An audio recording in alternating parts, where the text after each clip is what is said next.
Welcome to the channel, to this 5,000 point apocalypse game between Adeptus Mechanicus and Eldar and Dark Eldar.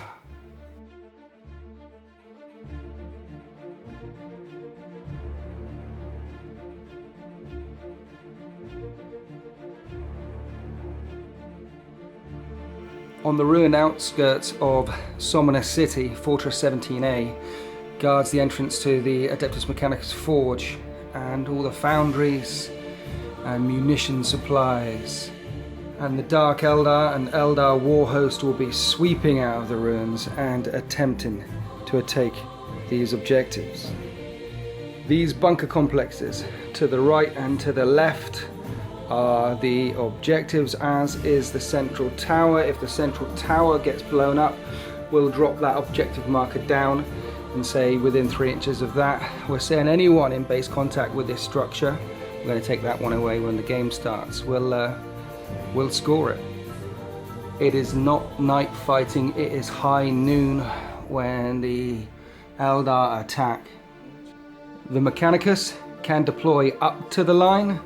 There'll be a 12 inches of no man's land, and then the Dark Eldar Warhost will be deployed upon it, which potentially means there could be some first turn charges, which means it could get brutal, it could get ugly, it could get bloody straight away from turn one. A couple of other custom rules: we're going to take turns deploying our models, and then we're going to roll a dice to see who goes first at the start of the game, so no one knows who manages to get the jump on the other army. There's no first blood, there is no line breaker, but there is slay the warlord, just in case one of us has an objective each. And that's pretty much all there is to it. So 3 objectives: the Eldar Dark Eldar Warhost advancing rapidly and fast, trying to smash 17A, and desperate Mechanicum defenders trying to hold on to it. The objectives are simple, straightforward, clean. None of the other apocalypse rules are in effect. None of those finest hours or destruction tables, Lord of Destruction. None of that is going on. Quite simply, the Admech are going to line up and try and shoot the snot out of the Eldar Dark Eldar, and the Eldar Dark Eldar are going to try and smash them off the tabletop. And this is 5,000 points of Adeptus Mechanicus. It consists of a war convocation, combined arms, detachment, Mechanicum Tagmata, and a Scutari Maniple. You might be thinking bringing a war convocation to this party is a bit dirty, and you're probably right, but this entire army does not have transports. Everything's on the table, and I'm going up against Eldar Dark Eldar, so most of the Dark Eldar army's got poisoned, and most of the Eldar army's got pseudo-rending, so it's not like these squishy units can hide in anything. As soon as they start getting shot, they're going to start getting hurt. So I don't feel that dirty about bringing a war convocation. In fact, I think I'm going to need it. And let's not forget it's Eldar. Remember, the Eldar. The warlord for the army is in the Mechanicum Tagmata. He's an Archmagos Prime Malagra with a Mechendrite harness, so it's toughness 6. Subfamiliar with a 3+ invulnerable save. The big units at the back should provide me with some long-range firepower, but I'm not sure how resilient this army is going to be. I suspect it's going to be quite squishy. Anyway, that's what 5,000 points of Adeptus Mechanicus looks like before deployment. And this is what almost 5,000 points worth of Eldar and Dark Eldar look like after deployment. I say almost because there's a chunk in reserve. The Warlord is a Farseer level 300 jet bike, Spirit Stones of an Athlan, Shard of an Aras, and a crap ton of psychic powers, which we'll get to as and when they kick off. There's only one Wraith Knight in this list with a double D cannon hunkered down in terrain over there. He's going to have to come forward at some point. And we've got Warp Spiders, Dire Avengers, Raiders, Ravagers in the backfield, Fire Prisms right and left flank. I believe there's Banshees in some Venoms. Yeah, and Incubi. And Incubi. Bikes. Lots of nasty stuff. Dark Reapers here. In reserve, we've got the Dark Artisan formation, deep striking Warp Spiders, deep striking Fire Dragons attached to an Archon with a webway portal, so they're not going to scatter. just a fast, rapid force pouring towards the Admech line. I should note that there are no flyers in either of these armies because the skies above this battlefield are full of blood, full of death. There's no way that any flyers, any pilots could come down and do a strafing run across these lines because they would get ripped out of the sky. Here's the Admech all lined up and nothing is in reserve. We've got knights on the right and left flank, Vorax front and center ready to charge forward and basically be bait. Holding down this bunker, that unit are inside. We've got some destroyers and my warlords attached to this 20-man fearless blob there to try and keep him safe. Another 20-man fearless blob in front. They've got right of pure thought, so they are fearless, they're not going anywhere anytime soon. These guys, they're a squadron, 4+ invulnerable save, so they might as well stand in front of the fortress. The fortress itself, I should mention, are paid for void shields, 25 points per structure, 4 void shields, 1 on each building. They count as Titan void shields. Inside this bunker are the unit of 10 Vanguard with the 3 plasma calibers. Inside that bunker are the infiltrators. Got some Thalax up here. Lots and lots of stuff. Thanatar on this side, ready to lob his shells down. Thanatar on that side, ready to lob his shells down. They're both within 12 inches of the Magos that's there, so Cyberthurgy is in effect. Grav cannons here, grav cannons there, more haywire shots here. My opponents today are Paul and James, and they've had a look across this army and said, "You've brought a lot of stuff." But as I have pointed out earlier, nothing is inside transport, so as soon as it starts getting a shot, I'll start taking wounds. All the Dark Eldar have to do is swarm forward out of the ruins of Somnus City and smash straight through Installation 17A and on to the forge and onto the forges, onto the Septus Primus behind. I am hoping Fearless Blobs and the Knight will be strong enough to hold this bunker, and the Breachers and Destroyers and the Cybernetica are strong enough to hold this bunker. And as for the central bunker, well, he's gonna have to kill a lot of stuff to get through and take the tower. But let's not forget there will be some deep striking units coming in, so it's gonna get very tactical very quickly. Paul and James tell me they've got a bit of a sweaty palm thing going on. They're a bit scared, but this is Eldar. I am very, very scared too. And all the Dark Eldar paper planes. Oh, they've all got night shields, so they'll be jinking away on a 3+, obviously. There's a few relics scattered in amongst these armies. We'll tell you what happens if they ever come into effect, if the units don't get nuked. All right, we're going to roll the dice to see who gets the jump on the opponent. Whoever gets the highest number goes first. So good luck. I got a 4, you got a 3. I'm going first. Woohoo! This is end of turn 1 shooting phase for the Admech before I assault, and I've blown up 1 venom over here, 1 venom, and the banshees that poured out of it are not pinned. However, that's jinking, that's jinking, that's jinking, jinking bikes, jinking all the way along the front line. That one's immobilized from grav fire, and the Wraith Knight has got 2 wounds left. Lots of jinking, lots of saves made, slightly frustrating, but I've got 4 charges coming on. Vorax are going to charge right, left and center, and the Knight is going in as well.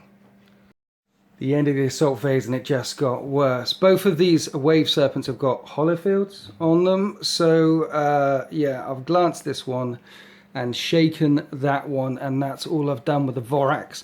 These Vorax failed to charge, the Knight failed to charge. 50% of my charge is failed, and the ones that did hit did nothing. All I've done is destroy a Venom, immobilize a Wave Serpent, and nibble away at the Wraith Knight. That was an entire round of shooting. Shroud Psalm is in effect, so my War Convocation has got Stealth and Shrouded this turn, which might keep them alive, we shall see. But the Admech assault was poor, the shooting was poor, and the Dark Eldar are about to advance and crash into Installation 17A. This is the end of the movement phase for the Dark Eldar and Eldar. An Operation Kill the Imperial Knight is in effect. All the lancers in his army that can draw beads of fire are drawing beads of fire, and it's interesting, they've yet to cross the Aegis line. But the amount of firepower they'll be able to throw down from that side of the line will be interesting. And there's clearly some assaults coming on. The combat drugs was +1 toughness, so those bikes are on toughness 5 at the moment.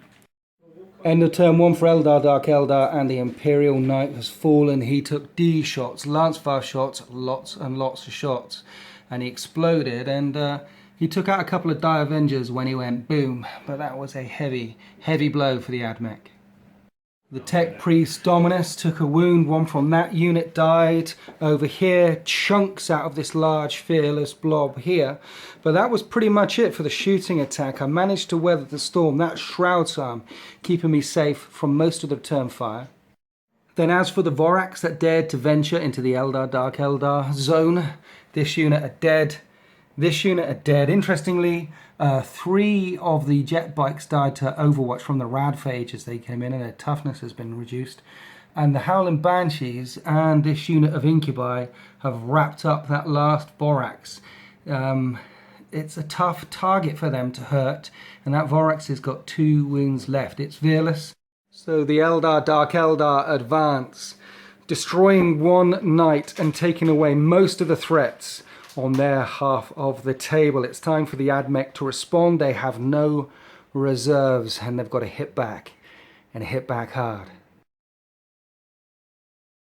End of turn 2 for the Admech, and that was much more successful. Benediction of the Omniscience was that going off that turn. You'll notice the Wraith Knight stood there. He took all of his saves and all of his feel no pains from grav weapon fire and long range fire that ricocheted into him. He's still on 2 wounds left, but I blew up 4 vehicles, I think. This one, this one, this one, a raider in the backfield, and they're pinned. So big bites out of the apple. This unit out here also got shredded by fire when they got out of it. These Avengers got shredded by fire when they got out of it. There was a unit of Dire Avengers here, which my little guys were thinking about charging, but they were shredded by the Rangers on the fortress, and by these guys in the bunker just in range. And radium carbines can chuck out so much firepower. They're gone. And in the combat, the only combat on the table, I took a wound but put 2 wounds back. The Dire Avengers passed their, the Banshees passed their leadership test, but the Incubi, they're falling back. I might actually break out of that combat in their assault phase. The Dark Eldar and Eldar may have made a mistake. Should have they flatted out, should have they gone forward as fast and as quick as they can in the first turn, so when these vehicles got wrecked, they would be all around the fortress. Because they stayed back, there's still a long way to go for some of those foot-slogging units, and the Wraith Knight in the backfield, he's got a long way to go if he wants to start chugging forward and contesting objectives. So while my turn was nasty, this riposte could also be nasty. Let's go on to Eldar, Dark Eldar, turn 2. Let's take a look at the Eldar, Dark Eldar movement phase. The Incubi continue to fall back. This Venom they came out of is staying close to them, hoping they'll regroup next turn, jump in there, and maybe score an objective and win the game in turn 5. And then everything else in the whole army that can shift to the right has shifted to the right, and all the reserves are in. Warp Spiders, Fire Dragons, Dark Artisan unit. They talked long and hard about what they're doing in this turn, and there's a concerted push around the right flank. They've decided to move the Wraith Knight forward to lend its firepower down into this right flank, but this is going to be a hard push, a solid push by the Eldar Dark Eldar. They need to make an impact on these breaches, on the Thanatar, on the Castellax, on the Skitarii and the squishier units down here. These guys had a webway portal, didn't scatter. These guys had a webway portal, didn't scatter. The Warp Spiders scattered across, but they're okay, didn't lose any when they came in. Ended turn 2 for the Eldar Dark Eldar, and Fortress 17A is crumbling. Lance fire from the backfield stripped the shields, and then the Fire Dragons blew up that bunker complex. The detonation annihilated the infiltrators that were on the inside, and all the grav destroyers that were on top, they're dead from it. Other firepower. The second in command that was here is dead from other firepower. Basically, all my grav has gone. An Eldritch Storm went off and took some wounds out of the chunk. The Dark Artisan unit killed 2 in this squad, 2 in this squad. The Thanatar is on 1 wound. I hope to get a wound back with Cyberthurgy using that Magos this turn, but losing that Thanatar as well would have been a brutal, brutal blow. The Warp Spiders naturally flicker jumped back behind the Aegis line to safety. But suddenly my opponents are feeling much more pleased with themselves. That was a good round of firepower. Smoke billowing now across the battlefield, and there's a hole where the rest of the Eldar Dark Eldar can advance. Triple Dark Lance fire from 3 Ravagers came flying in at the Onager Dune Crawlers. These are my man of the matches so far with their 4+ invulnerable save with shield harmonics. This guy's dropped a hull point just a glancing hit, and they're still very strong. The amount of firepower they've taken in these first 2 turns of the game, I am very, very pleased by how they've been able to withstand the storm. There was also firepower from the Venoms, splinter fire down this flank. There was a unit of 3 breaches there, now there's only 1 left, so some bites out of the apple down this side. The D from the Wraith Knight came across and caused an explode result on my Imperial Knight. He's on 2 hull points left.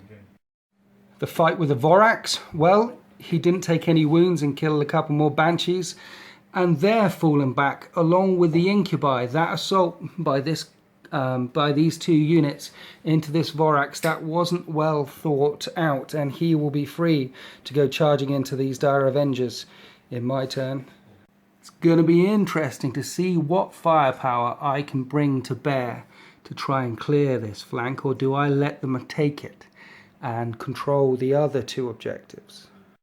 It looks like in turn 1 we just tickled each other, just probed each other's defences, but in turn 2 it was brutal for both forces. So now we're moving into turn 3. What can the Admech do? End of turn 3 for the Admech, and the Wraith Knight is gone. And big shots in from the Imperial Knight and from the Thanatar. Killed every single one of the Warp Spiders. The Autarch, though, managed to look out Sir like a boss, and he's fine. There was a unit here that's also dead. This thing is locked up with them, but apart from that, most of the Eldar Dark Eldar forces got off very lightly, passed with impunity. Not a lot of firepower went up the table this turn, I have to confess, because all my firepower was focused in on this side of the table. Strength 10 AP1 neutron laser shots tanked by a Shadowfield Exarch, Autarch, the Dark Eldar guy. Anyway, he tanked nearly every single one of those shots with Fortune. That was a 2+ re-rollable. He failed one of them and died, and then I charged in the unit of Fire Dragons. Yes, they have melter bombs. That probably wasn't a good choice, but I thought the 4+ invulnerable save on the Dune Crawlers might keep them alive, and I was wrong. They managed to blow up one of them. The other 2 Dune Crawlers are fine, and I killed a couple of Fire Dragons with their Strength 10 attacks as they came in, because they've both got Cognis Manipulators, and now I've locked up the Fire Dragons, and if I can hang in there, that will stop those Fire Dragons raining pain on the rest of the fortress and tearing it apart. Around here, this is what it looks like. Rust Stalkers fell in the charge and 2 of them dying in. This squad, my Magos with the Cybernetica charged in on the Dark Artisan unit, along with these little fellas here, which dropped the toughness down of the Dark Artisan unit by 1 because of their Radphage rule. I challenged with my Magos and took 2 wounds off the homunculi, and I've lost one of the Cybernetica, and we are locked up. This unit of Thalax that were here jumped out and over and are beginning to make their way round. The last unit that was embarked in the fortress of this unit of Vanguard, and they've got up and on top this turn. I'm just getting them ready for disembarking in next turn or the other turn, or in case this combat's around here, break free. I could do with all those rad weaponry, and there's 3 plasma calivers in that shot there, so I need them ready to disembark or jump down from the top of those battlements and bring some pain if they need to. I should mention with Cybernetica, the Thanatar has recovered a wound, but I can't chuck out Cybernetica now I am in Assault. Long story short, the units that came smashing in on this side, the Warp Spiders, the Fire Dragons, the Dark Artisan, are locked, are bogged down, and I'm holding this part of the battlefield down. While over on the right flank, I've still got a lot of units hanging in there. Remember, the Tech Thralls here and here are objective secured. I should be able to hold on to this objective as we go on later into the game, or at least offset it in case something zips forward. And losing that Wraith Knight for the Eldar Dark Eldar, that was a heavy blow. There is still a wall of Lancers back here. There are still Bikers back here. There are still units that can be very combat effective, and the Warlord is still untouched. Let's move on to the Eldar Dark Eldar. Turn 3, the Incubi and the Banshees regroup, and the Dark Eldar line advances. The Warp Spider, the Exarch there with the Warp Jump Generator has joined this unit of Bikers along with the Warlord. That's one hell of a Death Star unit now. And then Firepower flew down into the Admech lines. And the fortress is crumbling. It was the Ravagers that took it out, and the Rangers that were on there had to disembark. They weren't pinned, and then the Dark Reapers and some Splinter Fire annihilated that unit. Some more incidental firepower over here, some incidental firepower on the right flank. Both of the breaches are gone. That was poisoned weaponry as well. This thing with Splinter Axe cleared them away. From this angle you can see big gaps down the right side of the table, down the right side of the battle grid as the Xenos forces advance. We're now going to go into the assault phase. These guys are fortuned up, prescienced up, and with their melter bombs, those Dune Crawlers might not be there at the end of this assault. And the Dark Artisan, along with the Cybernetica here, it's going to be interesting. End of this assault phase, one of the Dune Crawlers went pop, and I killed a Fire Dragon in return. And round here, the Homunculus is dead. My Magos is on 1 wound, but those big beasties are still alive. This Vanguard is fallen back. So that continues. This continues, and we're moving on to turn 4. End of Admech movement, turn 4. I've spread this unit out all over the place to try and hold on to this objective later in the game, and I'm very worried about those Fire Prism shots and the Dark Reaper barrages coming in. So that's the plan around there. Around this side, the Iron Strider's got a long charge to try and make it into that squad. Litanies of the Electromancer is in effect for my Canticles, and this unit is going to try and charge in there. That'll be 6 strength 4 AP dash hits at the start of the sub fight phase, initiative 10.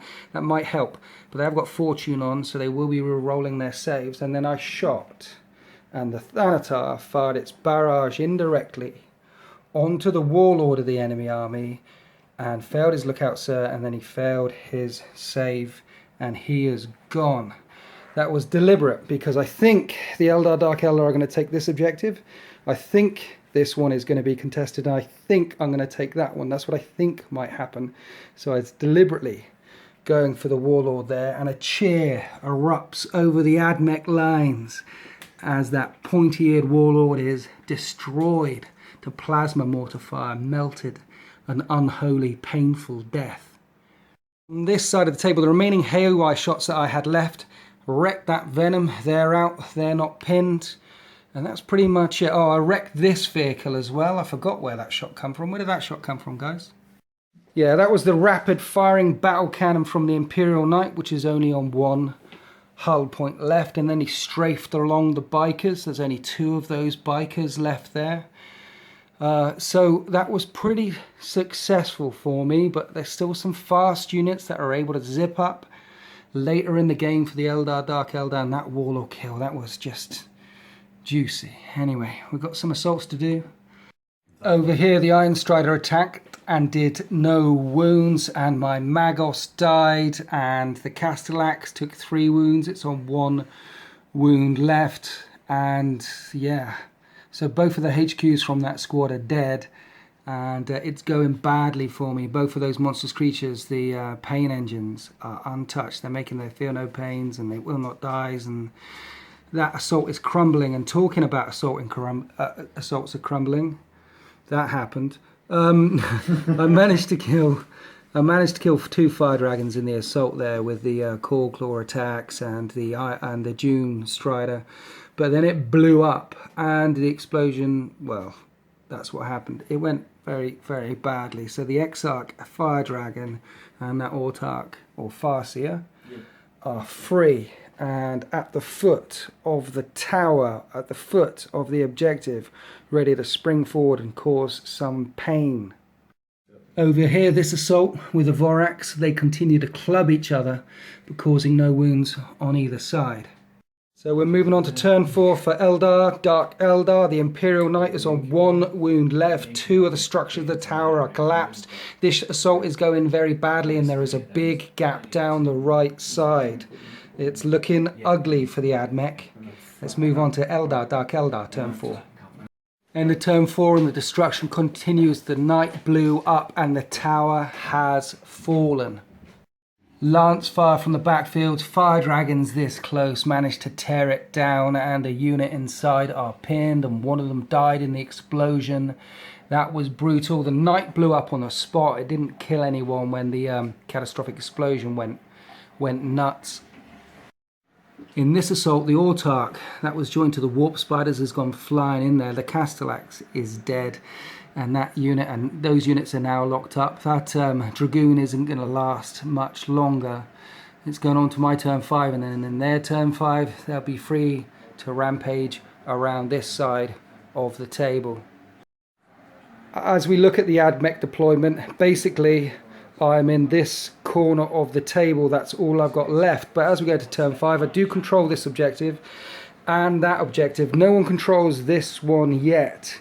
And the Eldar, Dark Eldar, well, they are streaming forward. This unit streaming forward, that unit streaming forward. The bikes are tucked up against the wall. Ravagers in the backfield are untouched. The fire prisms in the backfield are untouched. Those incubi regrouped last turn, and they're now inside this venom. The Banshees have come back for another fight against this Vorax and have locked themselves up with it one more turn. But the firepower from the Dark Eldar that turn was horrific. The poison fire, the Dark Lance fire, it just tore through everything it touched, everything it pointed at. End of turn 5 for the Admech, and I've killed a couple of fire dragons. The unit of Thalax that could move have jumped to get double coverage on this objective. The Thanatar pulled back beyond 12 inches of enemy models, so he didn't have to come charging in and assault them with now the Cortex controller has fallen, and then he fired in a shell over here and it entirely missed. It was the Thalax that took out the fire dragons, and then pretty much everything else in my army was out of range or missed. I'm pinned in the corner. The firepower that came back was paltry, absolutely paltry. Just a couple of fire dragons down. This assault, the Dragoon has gone and they're consolidated forward.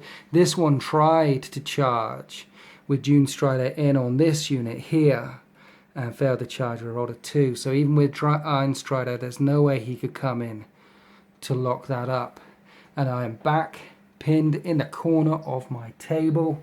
Up here, the Vorax did finally manage to clear his lines. He killed those 2 Banshees, which made the Dire Avengers fall back, but he's on 1 wound left. I don't fancy his chances, and everything in the top part of the table, well, it's incidental now because it is turn 5.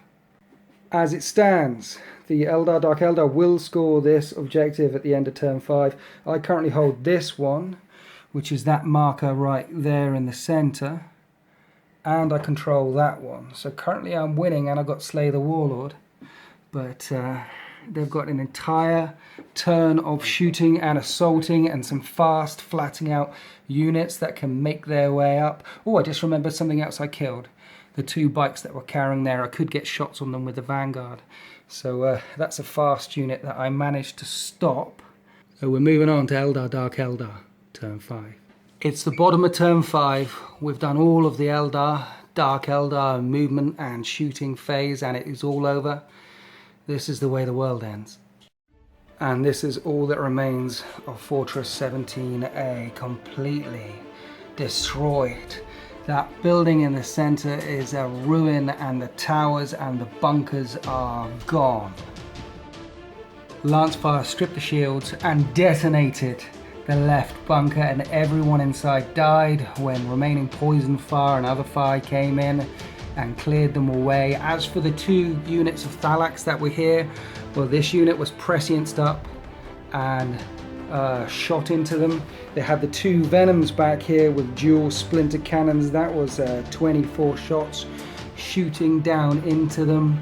So much poison firepower. It didn't matter how tough they were, they just fell. They just got torn apart. Pieces of machine and wet flesh flying right, left and all over the place.